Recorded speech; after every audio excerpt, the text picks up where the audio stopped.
Hey everybody, welcome to Over 50 Starting Over. I'm Barry Edwards, and I just got done with my interview with Eric Christiansen, Emmy award-winning documentarian who is coming out with a new one here in a few months called Unmasking Hope.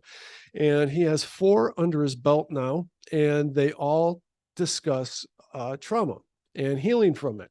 So as an O5O'er, what I'd like you to get out of this one is identifying signs of trauma, what it is, being compassionate about it, and how to get on the other side of it. Eric himself is a very inspiring story. He had trauma in his life that he used as a catalyst to put his life into high gear and create some very important things. Maybe the most important thing he's created is his kids.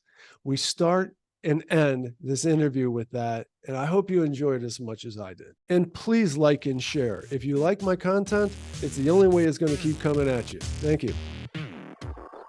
There we go. You got a nice studio there. I like it. You look like a documentarian. You got your notes everywhere. It's organic. I love it. It's organic and organized at the same time.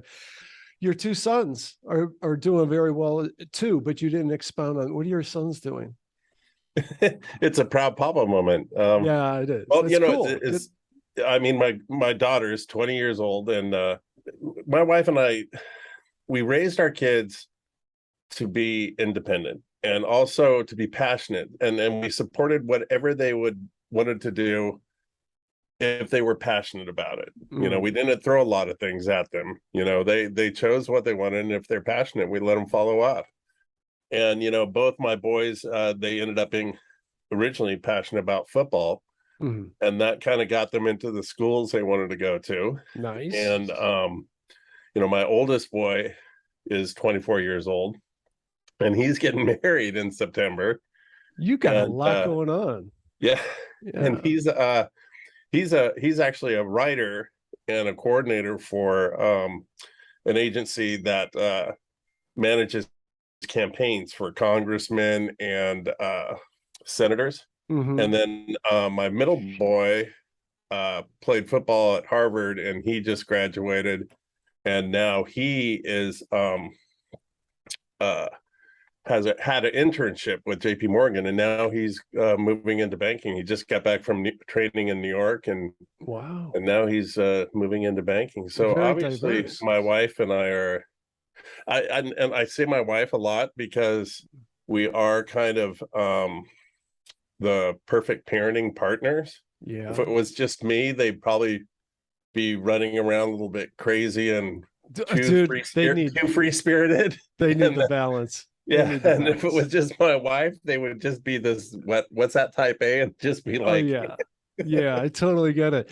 So let's lay some groundwork here, guys. We're here with Eric Christiansen. He's a 7-time Southwestern Emmy Award recipient. His 4 documentaries focus on the impact of trauma on individuals and communities. And his new film, Unmasking Hope, follows a disparate group of people that have lived through mass shootings, terror attacks, combat, and sexual assaults. The film follows these survivors as they try to find peace, often challenged by PTSD, physical injury, and emotional turmoil.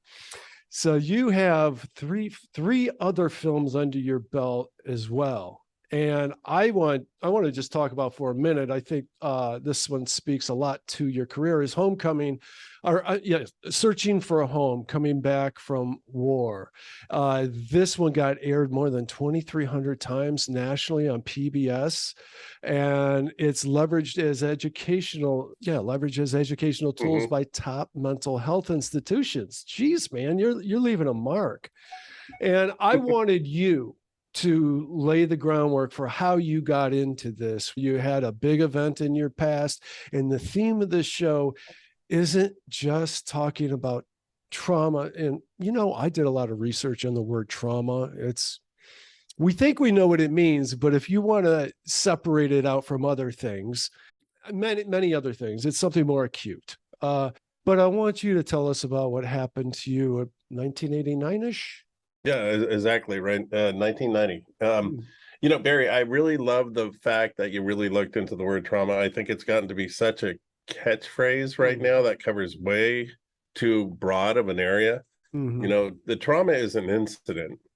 Then there's the ensuing life after trauma, which includes all sorts of different kinds of recovery. One of the main recoveries is grief recovery, because trauma inevitably is a loss of something. Yeah. And then that loss creates grief, and then we have to recover from that grief. And so I love the way you broke that down, and that goes right into exactly what my loss was in 1990. My home burned down in the Painted Cave fire disaster in Santa Barbara, California, along with over 400 other homes. Yeah. And I was working in the industry at the time. I've made films since I was 8 years old. And I was working in the industry at the time. And I lost my home in that fire, and all my like worldly possessions, other than what I had I had a classic VW van that I just loved. And other than I didn't know that. There, I didn't know I had, I lost everything. Yeah, your portfolio work up to that time, because it was on the VHS tapes, right? Mm-hmm. Yeah. Oh, yeah, it was oh my gosh, technology wise, it was such a different time. Yeah. But yeah, so I lost all my worldly possessions and everything. So it really brought it all down to me. I was devastated, obviously. And I already had before that an unhealthy relationship with drugs and alcohol. And that just exacerbated that whole thing. It's a good excuse. It's a very good excuse. Oh yeah. If your house burned down, you'd drink too. And but it really all came to a head about 7 months after that fire, and I hit what you would call my bottom. Was there an individual incident that you would call your bottom? I think Christmas of that year was, because it was so filled with self-pity. And I got to the point where I could not drink enough to stay drunk, and I couldn't be sober, and I was drinking quite a lot. I'm an alcoholic. Yeah. I had to be brought to my knees that way. And the woman that's my wife now, had a card to this guy that had a solution. And so I went to go meet him, and, I did this outpatient thing, but I also got into an outside group that, it's based on the 12 steps. And a lot of people probably know what I'm talking about. If they've been around it at all. People on this podcast know about it. Yeah. And I've been a member of that group now for 31 years, and I haven't seen it fit to go out again. But so what happened is I got clean and sober, and I had a feeling, I'm like, wow, I have an empty slate. Yeah. And there's kind of a huge responsibility. I'm like, well, if God burned down half this city, in order to get my attention, I kind of have a responsibility. Would you say that this is part of the 12th step, kind of like giving back in some service? Was it part of that, or not so consciously? My film work is definitely part of what I would call my service work. It's my calling. It goes way beyond me being a filmmaker. I don't like being called a filmmaker. I'm more of a messenger and a vessel for service, to reach people for healing. And then right after that fire, I naively just jumped into my first, independent documentary, and it was called Faces in the Fire. It was about the recovery after that fire, and it won my first Emmy Award. And not only did it win my first Emmy Award, but more importantly to me, and it surprised me so much, it was picked up by the National Institute of Mental Health, and it was put into their catalog to train. When a disaster happens, they contact local clinicians to come in and debrief the fire or the disaster survivors. And they used it to train those people on how to debrief disaster survivors. So that was actually more important than the Emmy Award in a certain way to me. Well, and and it's very astute that you picked up the service part, because that was the beginning of my calling. And I had a couple of awakenings around that not only did I grow, but everybody in the film grew. Then everybody that saw the film itself, it opened up a doorway to healing. So I'm like, but you also use a bad word, I was addicted. I know. This is the thing, though. Put this in, like, this is what is mind-blowing to me. You got sober 7 months after the fire, and yet you didn't mention this, but Faces in the in the fire, came out at the 1-year anniversary of the fire. So you did this entire documentary in 5 months. Is that correct? Here's the crazy thing. I was shooting bits and pieces when I was when I was still out there. Okay. Well, I wasn't like such a crazy drunk I couldn't function. I mean, it's so bizarre because part of my program is we go back and we make amends. I went back and make amends to some of my clients who I thought, man, they must have knew I was like way out there. Yeah. And they go, no, I didn't even notice. I thought you were really creative. You're a filmmaker, man. You can blend right in, So yeah, so I wasn't, but I was spiritually depleted. Totally get that. Yeah. So it's a very self-centered place to be until you sober up. But then doesn't it take quite some time to make the adjustment, to get the clarity? Because you went quick. I mean, you started getting productive very quick. And I know you said you already were laying the groundwork for it, but I'd say that's quite a feat. That debuted, Faces in the Fire debuted somewhere in Santa Barbara at an event exactly. on the anniversary of the fire. I mean, that's amazing. What a nice way to kick it off. Did you allude to, I've heard you talk before about collective trauma. Were you alluding to that a minute ago? I was just talking to somebody about this before, is childhood traumas and things like that. And I mean, real traumas, not just not winning the game or not getting what you wanted for your birthday and stuff, which seems to be sometimes traumas these days. But I mean, real traumas and these collective traumas, it sets a pattern. And it's just like later in life, I see these people that like, particularly in some veterans and stuff, they already have like, basically PTSD, I guess you would say. But this other catastrophic event when they're serving almost activates it again, and what was already there becomes exacerbated. So if they have a pre-existing condition, which is usually brought on by childhood trauma and things like that, then it's magnified. And then that's like usually, hopefully they get help then. But if they, with the proper clinician, you go all the way back and you discover, oh my gosh, that wasn't, this goes way further than what I was.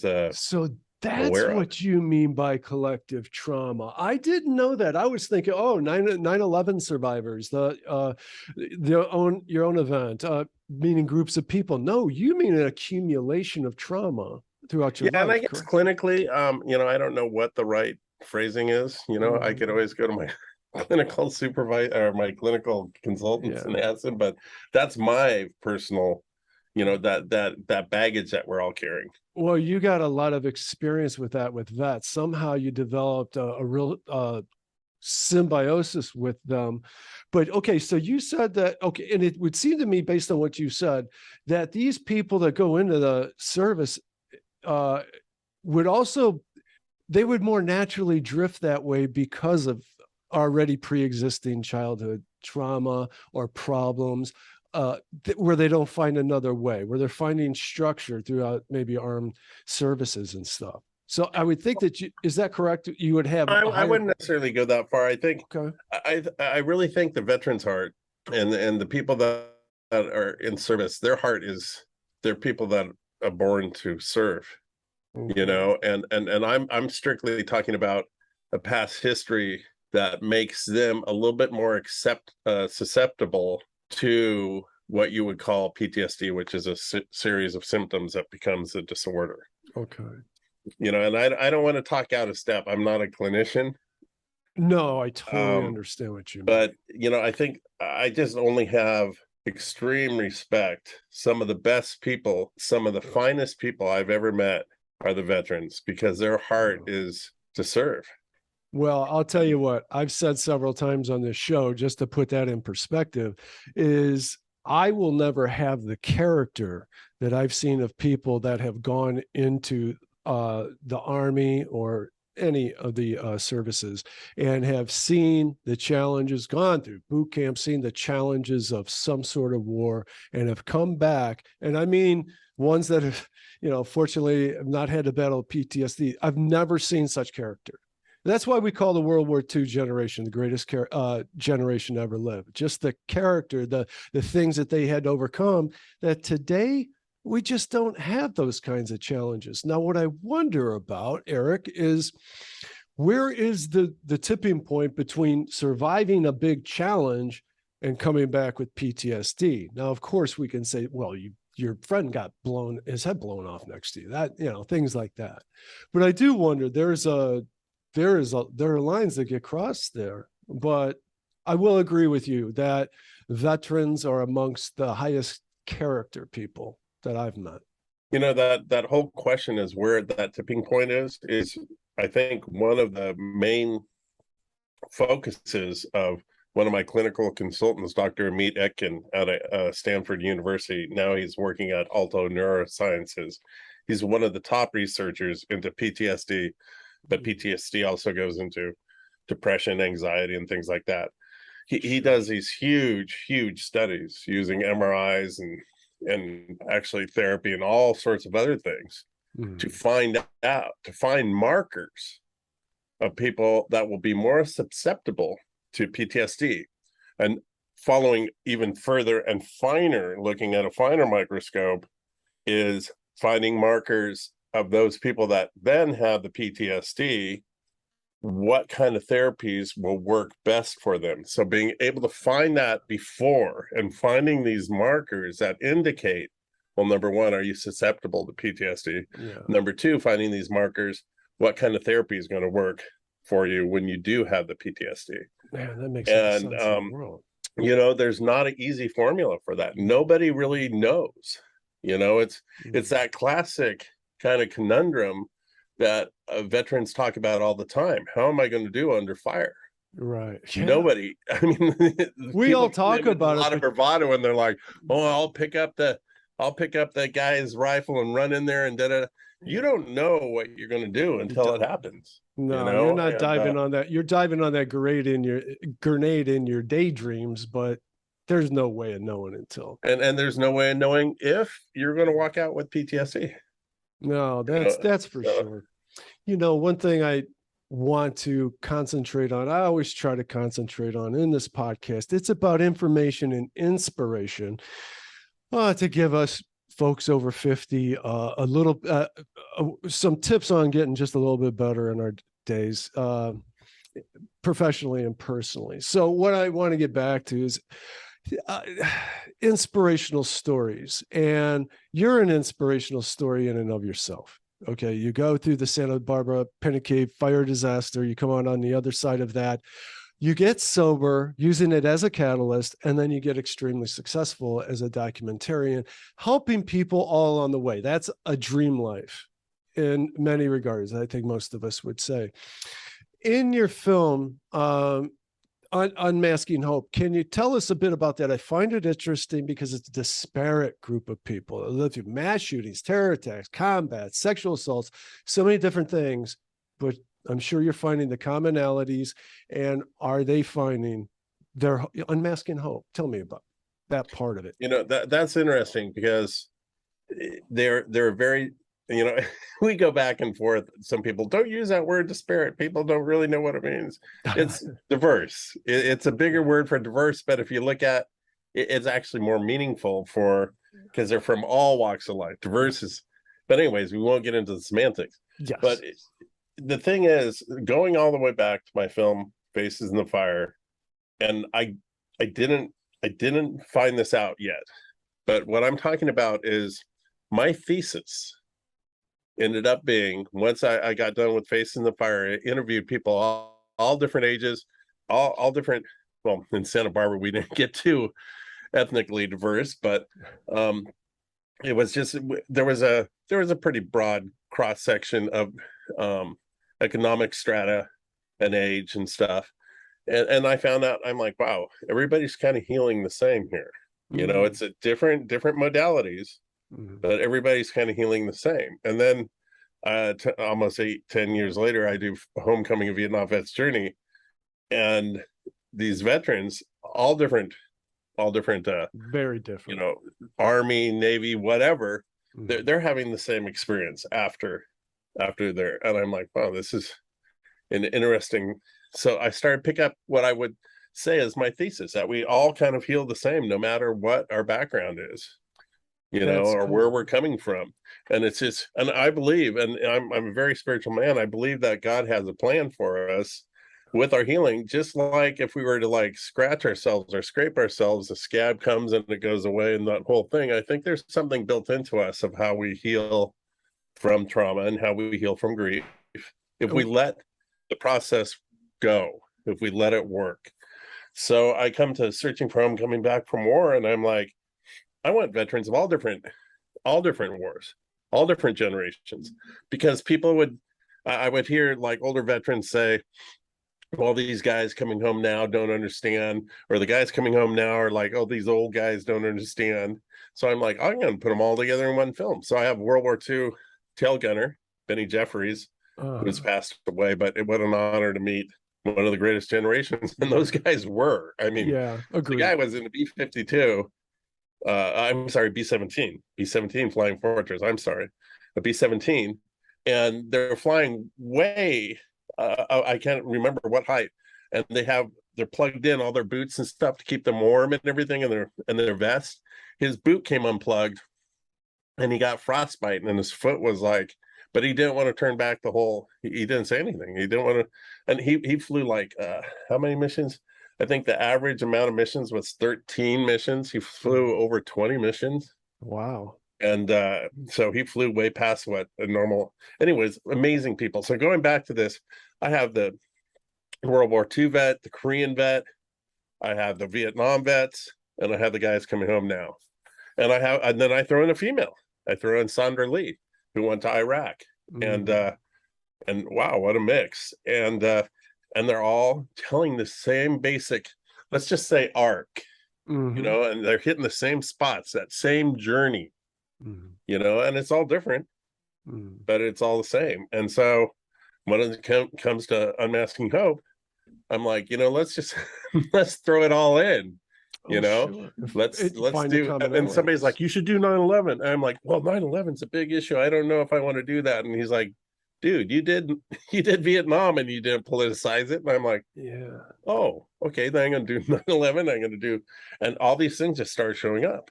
Yeah. And I use the same theory. I mean, the same thesis. We all heal the same. And I got to tell you, there is some trepidation, I guess you would say. There's some mystery and a lot of stress when I'm first putting all the footage together. I'm like, is it going to really tell the same story? Because this was like very different. I have an African-American gentleman that was sexually assaulted when he was 8 years old. So is it going to be the same as a 20-something, late 20s woman that went to Route 91? Right. And was survived a mass shooting. But when I start putting it together, I'm like, oh, God did it again. Oh, okay. It's like this is working. Yeah. So that's how I'm Masking Hope. It's a logical progression and evolution of my work. And it's the overall theme is of the diversity. And the overall theme is, if anything, all these people are doing, they're healing the same, and they are healing, Okay. And it's just like the overall theme is, a little bit of tolerance, because through that empathy that you feel for these people and you're watching their journeys, you're just like them. Yeah, that's exactly what I want to get to. So that guy next to you that's kind of irritating you or that cut you off, maybe he has something going on too, really it's like point. And we're all on some sort of, I hate to say it, back to trauma, but we're on some sort of trauma recovery path. We're all on some sort of grief recovery path. We're all on some, and so right now we need to just stop and think a little bit and not be so black and white. Man, you hit on so many things. I want to just throw out there before I forget that you made me think. I have a neighbor that older woman that did a couple of tours in Afghanistan, and she says that she has PTSD and she hates the entire month of July because of people lighting off personal fireworks, not to mention the 4th of July. So I meant the entire month of July, if I didn't say that. People locally are letting off fireworks, and it triggers her PTSD. And my point to that, I wanted to throw it out there because nobody thinks about that. I think about all the dogs that are terrified during all that time, but we are veterans. There's a lot of veterans that are suffering from PTSD. Got to give a little thought to that. I wanted to throw something out here that on Google, the typical quick answers, it says the 7 types of trauma. See if you agree with this, because you never know what you're getting with Google, whatever rises to the top. Bullying, community violence, complex trauma, disasters, early childhood trauma, intimate partner violence, domestic violence, medical trauma, physical abuse. So those are supposedly the 7 types, but I think they all take you to the same place. You know what's interesting, because let's kind of go for the 50,000 foot view on that is, and this is something I've learned, that you can't quantify trauma. I heard you say that. I can't come to somebody that has lost their loved one to cancer, and I can't come to somebody that's lost their dog, or I can't go to somebody that lost a leg in Iraq and say, his trauma is worse, or but don't we do that? It's such a personal experience. Mm-hmm. Trauma basically is the worst thing that's ever happened in your life, so it's all based on a personal lens. And so that's what I try to, and that's a big problem with the survivors. Becky in my film, a 9/11 survivor, she narrowly escaped running out of the collapsing buildings, had somebody decapitated right next to her, and she lost her shoes, ran barefoot, up through those streets and everything, and escaped. But she feels guilty. I was going to say that her trauma isn't as great as those people that actually lost a limb, that actually perished. And so that's something, it's survivor's guilt. Yeah. And it's something she has to live with, and that's an extreme example of quantifying things. Mm-hmm. It's a tough thing to open up. So when you get a list of traumas, it's like, okay, that's a list, but we can't rate them. No. Way to rate them. There's certain things personally I feel like, well, that's not really a trauma, but I gotta forget that as a human being, as a soul, I gotta it is to them. It's a slippery slope, because first of all, I want to reiterate what you said, because I heard you say it on another podcast, and you said it quickly here. And when you said it on another podcast, it stuck with me. It was so impactful. And that is kind of like, don't compare your trauma to other people's traumas. And I think that's really important, because you may not be giving yourself enough self-sympathy, maybe, to accept the healing process. Maybe. Oh my gosh. I don't mean to interrupt, but no, except a perfect thing that I've learned in my program over these 31 years is you can't compare your insides to people's outsides. It's like, it's just the comparison is a dead end, but acceptance and empathy it blows everything open. It's just very, so comparison, comparison, judgment, or empathy, which is actually very different than sympathy, is putting yourself in their shoes. Yeah. Just blows things open. I think that could apply to every aspect of life, to be perfectly honest. I had Dr. Stephen Treziak on here a few weeks ago, who wrote Compassionomics a couple years ago, and then just came out with Wonder Drug, which is about applying compassion to every aspect of life and your professional life. And it does away with the feeling of burnout, overwhelm. Obviously, all of your personal relationships get much better. And I think when you look inward, when you look outward with compassion and empathy, you then reflect it, get it reflected back inward. compassion and empathy. And I think that a lot of us need that. And here's the thing with empathy, it's dangerous. And people are like, oh, it's dangerous. Why is that dangerous? Because it's a vulnerability. You have to become vulnerable as a human being to open up enough to feel somebody else's feelings, then to reflect those back. And yes, I understand, me too. Sometimes me too. Or I'm doing my best to understand. Yeah. And it makes you vulnerable. And so people, I'd rather just look at Barry and make a snap judgment. Oh, you're this way and this way and this way, and I see how you're acting and how you're okay, boom, done. Yeah. Then I'm okay, because then I've filed that away, and that's the way Barry is. Right. But the other thing that makes it more vulnerable is to get to know you, open myself up, and try to see things from your point of view. Then also tell you, I'm really trying, I this is what I see. This is what I'm trying to understand. I think we have kind of empathy crisis. Boy, I think that you could look at both sides of that, because I could also see a side where we're in a victimhood mentality, where we're using that to create our identities a lot, if I wanted to go down that path. But then I can also totally see what you're saying. It's kind of like everything in life you need to balance. And when something gets out of balance, it's I think this is a perfect example of it. I think that you're absolutely right on personal level that we are at a lack of empathy, so that we're not completely understanding each other. And let's be honest and obvious right here.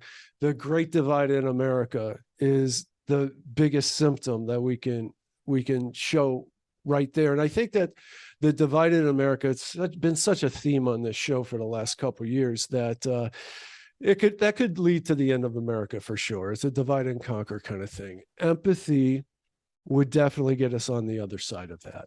You know what's interesting with that whole thing, and the thing is, I want to say I'm not above all this stuff. I work on my judgment all the time when I come into the room. You're this, you're that. Oh, the car. Look at what kind of. Oh, you're okay. That I thought that was a Mercedes. You're driving a Honda. Wait, hold on. It's like what I'm making a judgment based on that. Yeah. But here, with social media, it compounds that problem, because you're behind the screen. And just a couple of days ago, my wife and I went. I work in. Thank God for our real estate business, and my wife is an amazing real estate agent. We have a team, and I work on that when I'm not working on the film, which is pretty much full time now. Yeah. The point is, I went down to this convention, and oh my God, real estate agents, oh gosh, this and that. And then I'm having this big fit with my wife and everything. And as soon as we break bread with them and you're sitting across the table from them, you're like, oh my gosh, he's just like me. This is really fun. Oh, that's cool. People. So, but what I'm saying is, I'm just using that as a personal example, because from behind the screen and what we build up in our head from social media and everything, well, I don't want to go to Texas and all those right wingers. Yeah, there you go. And all of a sudden you're down there and you're having barbecue with them, and then you're like, oh, you have kids too? Oh, yeah. Oh, wait, your grandpa passed and you're sad too. Oh, wait, hold on. I forgot. Yeah. Human. Yeah, but we're human in the fact that in our complex world, we have to make this series of value judgments all day long, because we don't have time to think about every little thing, as you pointed out there a minute ago, and get a real value. We have to make quick, overreaching values, and that becomes so habitual that it leads, and we simplify too much, is what I'm trying to say. And then you're like, wow, when you look under the hood, it's not all so bad, because we make it so bad with social media. We make it so bad with mainstream media. That's where films have this huge power, and narrative films. Yeah. Because a good film, I love a film that has a sense of place. And I feel like I'm in a different place with different people. And then all of a sudden you're like, oh my gosh, okay. And that's where the power of film is. Well, to open up that world, to like break down those things so we can experience something totally different. When you're filming the disparate group of people that you're filming, do they get a chance to interact at all, or is it so separate? What I'm wondering is are they learning from each other during the process? And Speak to That's one that. of my favorite parts is when everybody starts to get together. And All right. with Searching for Home, that happens so many times. And oh my gosh, I don't, we don't have the time on this show, but Yeah, we do. we encountered an angel during filming in Kansas, but because we had an Iraqi veteran that wanted to meet the World War II veteran, and just that interaction and stuff, it's just magical. See, I it's, bet. but I tell my crew members, I mean, the people come first. The individuals in the film come first, and our transparency and how we treat them comes first. And oh, by the way, we're making a movie. That's second. That really is. Nice.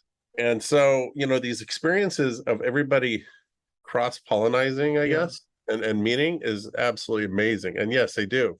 On this film, COVID, Oh. just so many things happen with this film Oh, yeah. that it hurts that they haven't all met each other, and it's just like I'm trying to think, and I'm looking forward to the release, which now has been pushed into the beginning of next year. Jeez. I'm looking for the release for great reasons, because our distributor wants to build it up and pump this thing up because they've Nice. seen the cut. Okay. But I'm looking forward to getting Jack Delaney, the 9/11 first responder, out here to meet Sandra Lee, the military sexual trauma survivor, and then meet the mass shooting survivors and just watch them, and then just get that supernatural energy that starts to happen. And we get that same feeling of catharsis when we live that through the film as well. We do. I mean, we get the dopamine, serotonin type of feel good stuff. I've had doctors on here explain that way better than I just did. But speaking to that, I want to ask you, so you take on a lot of responsibility with a disparate group of people that are undergoing trauma and trying to unwind trauma. Do you have professional guidance throughout this process? Because like I said, you're taking on a lot of responsibility yourself. Where does somebody went Big time. sideways? Yeah. And that's something that I'm super proud of, is I have my clinical consultants and the relationships I have with them and the level that they're at. It just blows my mind. I mean, Yeah. Dr. Medek, I've known him for 10 years now. He went to Columbia. He became a medical doctor, a psychiatrist. I mean, the guy is like, and then he has the Ekin labs, research labs, and now he has Alto Neuroscience, and he's out, and then he has a professorship at Stanford, and we become friends, and he's in this current film. And to have my process recognized by him and how I work with the people and what I produce, and have it approved basically by him and have him involved is a huge honor. On this film, I'm also working with Dr. Catherine Shear out of Columbia University again, and she's an expert in grief. Then I have Dr. Arya Shalev, who is another researcher in trauma, who's this most amazing gentleman. He was at NYU when we first interviewed him. Now he's at Hebrew University of Jerusalem. And so I have their backing. I have their ear if I need it. I had Dr. Jeremy Crosby early on, back with Searching for Home, helping me with my personal process of how to debrief after working with the survivors and the participants. And that was like, that saved my sanity and my marriage. My wife is like, "You're so different working on this." I'm like, well, I have a program that I work now around how I debrief myself, how I see what I do, so I'm not taking on those traumas myself, because I'm an empath. I have the gift of empathy, and I have to take care of myself that way. But yes, I work with some amazing people, and so to have their stamp of approval on my film means a lot to me, because it's more than just a filmmaker trying to find a hot button topic and exploit it. I don't do that. You look at the body of my work, right? I keep doing and progressing and doing this kind of work. Okay, right along these lines, speaking to how empathetic you are through your own personal experience and just feeling the people you're working with and having the guidance of a team of doctors at various levels. Can you tell me in your own words, rather than me Googling those god awful definitions? Can you tell me in your own words, like what you see when you see somebody that's been burying trauma, and you identify, I could tell they're burying trauma, and do you know how to coax them just around the corner to, is it acceptance? Is that the first stage that you want to get them to acceptance? Hey, you have trauma here. Oh my gosh, And that, then they can start to heal. you Is know, that it's interesting. There's kind of two different kind of answers to that. One is very kind of more metaphysical, I guess you would say, I love metaphysical. and the other one is kind of more just as Clinical. the truth that I've learned. And the truth is, until you can say, I'm Eric and I'm an alcoholic, I'm not going to get better. Until I can accept it, until a gorilla comes into the room and you're like, welcome, and you can sit right here, and I know you're here, you're not going to heal. And until you can fully accept the full breadth of what happened, then it's going to be very difficult to heal. That's why memorials are so important. And I've been able to go back to 3 different major memorials with some of the people in my film and good friends, actually, people I love. I've been able to walk the wall in Washington, D.C. with the Vietnam vet, Bob Trimble. I've been able to go back to the 9/11 memorial with the first responder, Jack Delaney. And I've been able to take 2 mass shooting survivors back to the memorial garden in Las Vegas. And going back to those memorials and seeing, usually it's near the area that the incident happened. It's a part of acceptance. You're right. It's a part of like, wow, this did happen to me. Now I need to fold it into my narrative. I need to make this, you don't want to block it out. You don't want to like, oh, block it out and move on. You need to figure out how that's going to work into your narrative, how that's going to work into your life story. You know, that's kind of like leave it in there. And then a weird thing happens once you start to do that. Positive things start to come out of it. You start to be able to help other people because it's become your life. You know, then here's the metaphysical part of it. Is when I'm interviewing somebody and I know they're blocked, you know, I call it surfing. I've surfed since I was 8 years old. I haven't surfed in a while. I paddleboarded yesterday though, but nice, good on the saltwater. But played with the seal. Love seals. But I call it surfing because you get on this kind of this riff with them when you're interviewing, when you're fully transparent, you're connecting, and you're really more than listening and more than hearing what they're saying. You're with them. Then you run into these blocks, and they're literally, I see them almost like, and they just can't go to some places. And you understand that, and it's like, okay. And here's one of my biggest gifts is Sandra Lee. She was in Searching for Home, Coming Back from War, Iraqi veteran, female, with not only PTSD from IEDs and what she had to do in Iraq, also military sexual trauma, being raped by one of the people that was supposedly, what a helpless feeling. Her. And so when I first met her 10 years ago, there were so many doors there. It was like, oh my gosh, you know, but now what I do is I have a kind of a tradition of taking the person from my last film into my new film. I did that with Homecoming to Searching for Home, and now Searching for Home to Unmasking Hope. And I took Sandra Lee into this film. So when I interviewed her this time, the doors were like open.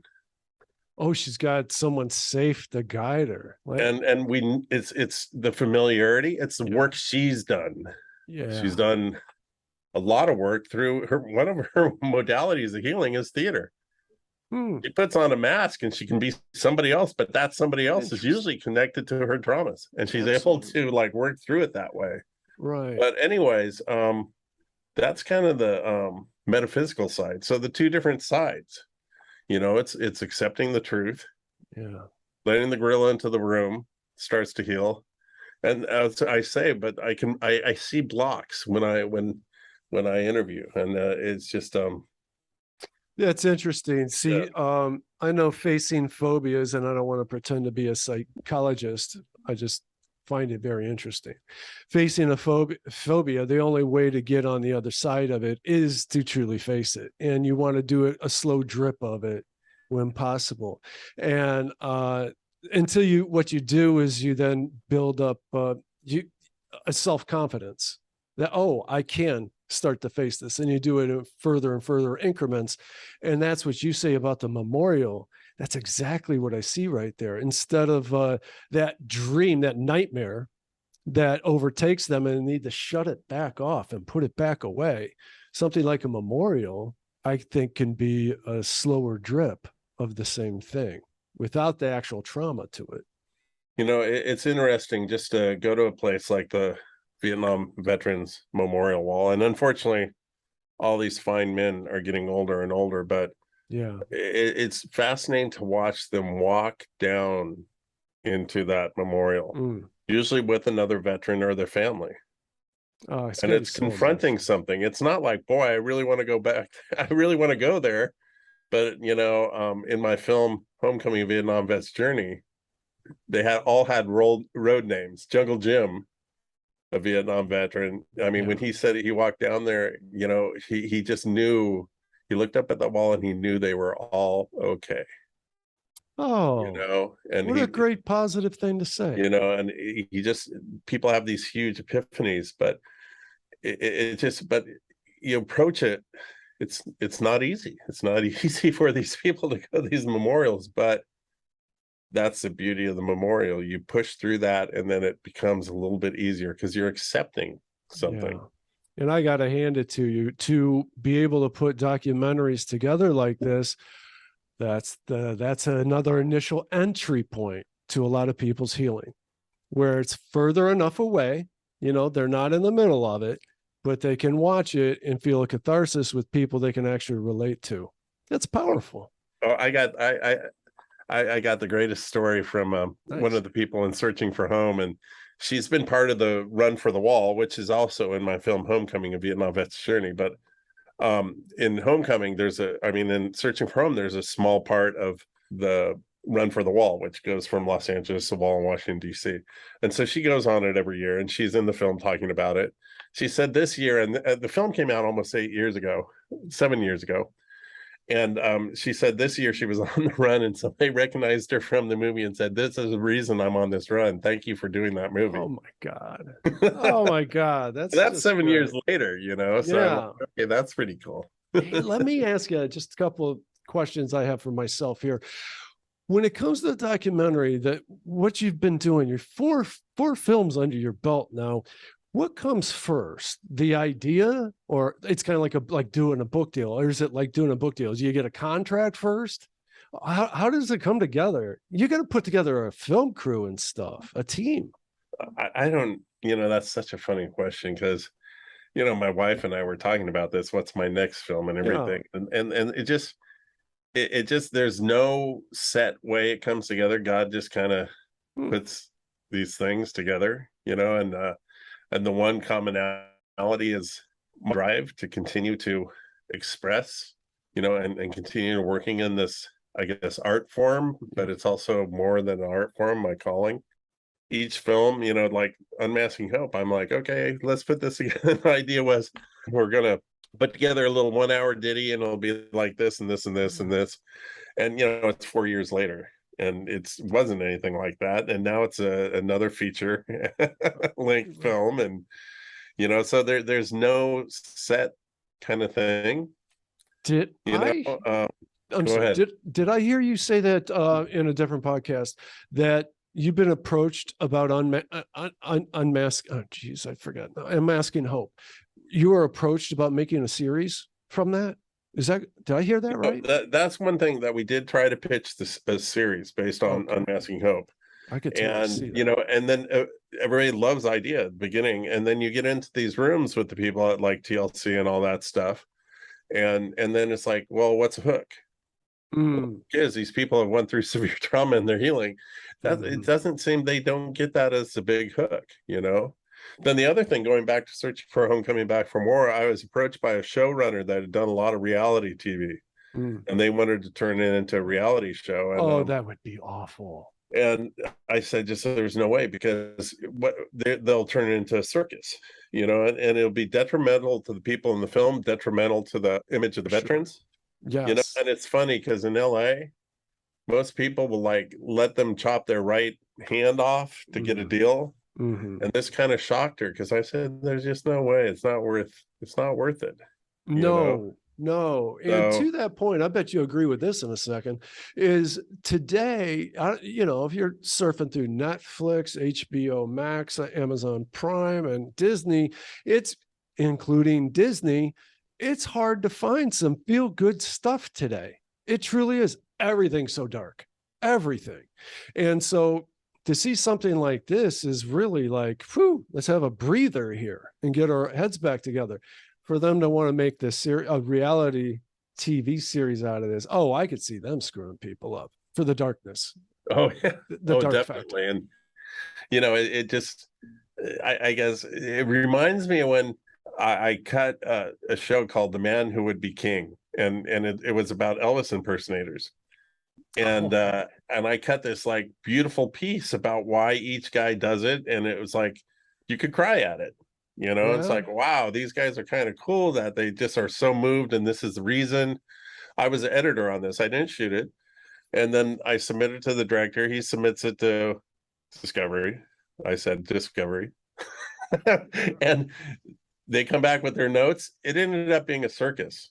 They Oh, ended up cutting out all the story and just showing how silly these guys are. oh. And I just felt terrible for all of them. Well, And for your own point of view, that had to be and I'm like, heartbreaking. okay, well, that's the way this corporate thing works, because Mm, you know, it's just so, you know, there's a point with Unmasking Hope. You know, funding is always difficult. I have some funding angels, thank God for them. But like, I also have the the International Documentary Association fiscal sponsorship program, which allows us to accept donations under a 501c3 umbrella. And I so we have a see. whole system, but it's tough. And you Uh, had to do it for 4 years of yeah, and making, keep this thing going. yeah, And inevitably towards the end, I don't make a lot of money, which is, sure. it's just the way it is. But what And about I residuals get to do over my time? dream. But but you know, the thing is there was a point with Unmasking Hope that all of a sudden I said, you know what? I looked at what we had left. I'm done with like trying to shop it around as a series. I'm done with all this.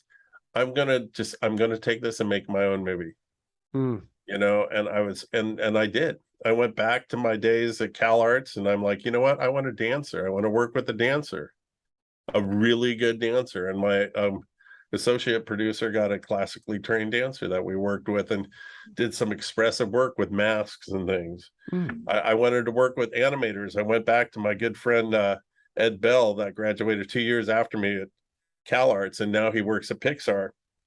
And he did some animation. And then I got to work with this young animator, Roger Martell. And oh my gosh, he's so crazy talented. So I did all this art stuff that I always did at Cal Arts and when I Mhm. was younger, and then I put it all into this film. And it the funny thing is, when I first I did Searching for Home, when I did Searching for Home, it felt like I was trying to produce a film for so many people. Oh, This film, I'm like, you know what, I'm going to make this film out of my own senses, you know, try to do hmm, hmm. my own sensibilities. And the Searching for Home, it was turned down 3 times Mm, from different distributors. I sent this out to our distributor. I get this email within 6 hours saying we love it. mm. You You know, mean I'm so asking Hope? Is that correct? Unmasking Hope, yes, yeah. Okay, so then did you find your secret sauce, or are you going to take a different approach next time around when you do a You know, documentary? that is my secret sauce. Now, if somebody wants to come in and say, Eric, you know, we want you to do your thing, and you know, and you have the creative license to do your thing, and then I will, you know. And So interesting. so we'll see. But I'm too old now to go into that mill and try to try to struggle to be able to do my work, and then to have somebody else kind of disassemble it. Yeah. So, at this point, if I'm going to do it again, I'll do it on my terms. Yeah. If that doesn't come up, then I'll go paddleboarding more. And then pretty soon I'm going to have grandkids. So I have a lot to do. Well, you do have a lot to do. And you've already got 4 films out there that are leaving your mark on the world. I think that's terrific. What is this one? I had some notes, some questions. How is mental illness impacted by acts of violence? I see trauma that's there. pretty wide, but The definition of trauma. I can tell you it's activation. It activates and brings people back into their original, kind of back closer to the original state of when the trauma happened. And so, I mean, that's the toughest thing, is every time there's another, and I even hate saying this, every time there's another mass shooting, it's just so tough on the mass shooting survivors in the film. It's just like they have to go through it again. No, for sure. To a certain extent. So it's just and I got to make, I have to say something I learned from Dr. Catherine Shear from Columbia University, the grief expert. I go, okay, what are some triggers? And she goes, hold it, stop right there. She goes, we don't use the word trigger anymore for obvious reasons almost. Oh, right. Because I like to use the word activate. Sure. It's a better word. So when people get activated by, I see our mass shooting survivors get activated by having to watch all that endless coverage on, the next mass shooting. For sure. And the sensationalism too that sometimes surrounds it.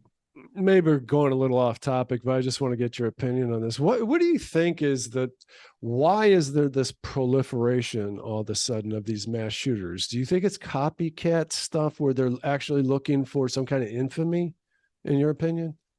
Oh man, you open up a can of worms. I don't know where to go with that. I have my personal feelings and things, but I think once that door was open, that here's the thing, and I'll use a really strange analogy. I've been a skateboarder my whole life and a surfer, but mainly I love skating. I took up skating again when I was 40, skated for another 8 years in parks and pools and stuff. And I could only do certain tricks. But I look at the kids that are skating now that were skating too when I was just skating 10 years ago, or I still watch skating. I look at what they're pulling off and I'm like, no way. There's no way. And how they can do that, and they've talked about this with with runners and things. Once somebody breaks a certain boundary, then it becomes wide open. And in my head, I can only carve a swimming pool. When I'm skating, I can only grind the coping. But in somebody else's head, because somebody else has went ahead and broke that barrier, the coping isn't a thing. It's like they're outside of the pool, they're rolling into the pool. So that's a weird analogy, but once that barrier gets broken, there you go. And like 58 people at Route 91, that's a heck of a lot of people opening fire on. It's hard to even talk about opening fire on a country music festival. That broke a huge barrier. So there's a huge crisis in mental illness. Where I have my office, there's a huge homeless encampment, and then they all come over here in the evenings, and over half of them are inflicted with very serious mental illness. That's what I see. But I think overall there's a huge mental illness. There's a sickness, there's a malady.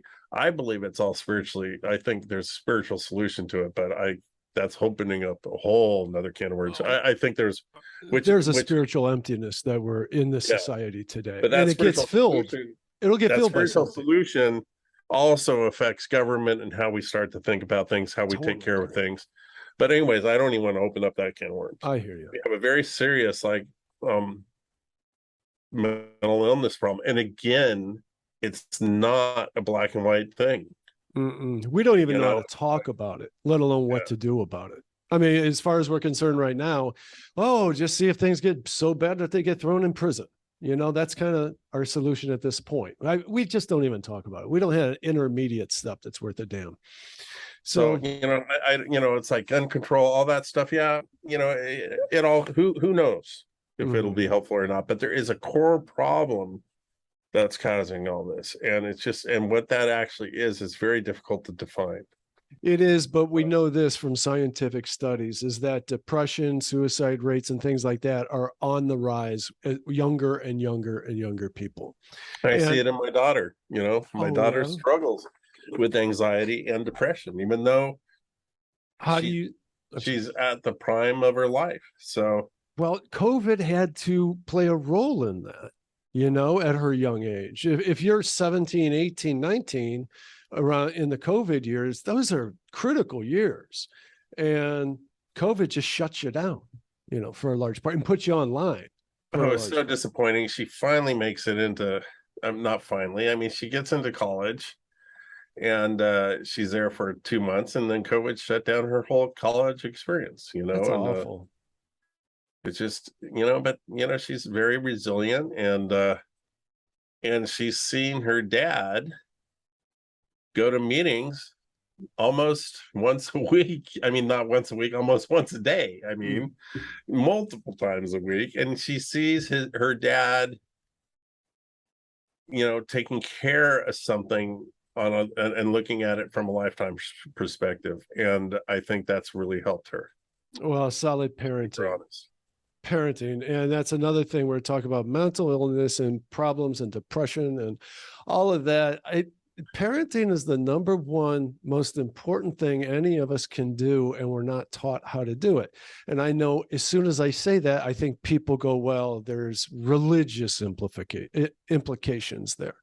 I think we could teach some basics of regarding that and do the world a lot of good. But I guess we're getting way off topic there. That's another show, and that is, like how we started this show. That's another show that, you ask what I'm going to do next, and that's something I'm really interested in doing, is mentoring and supporting dads. The dad is an important part of the equation.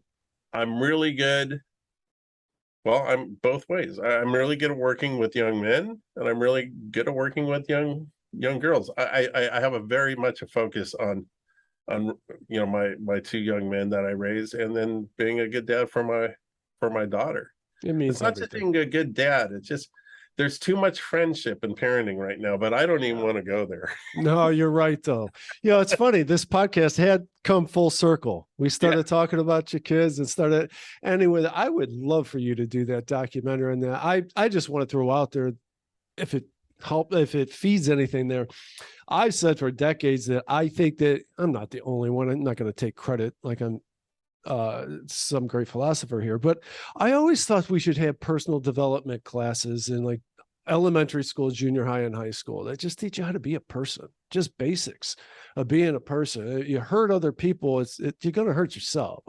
Empathy, compassion. I mean, certain things, not just fundamental things, and about preparing you to be a parent and pass on these values.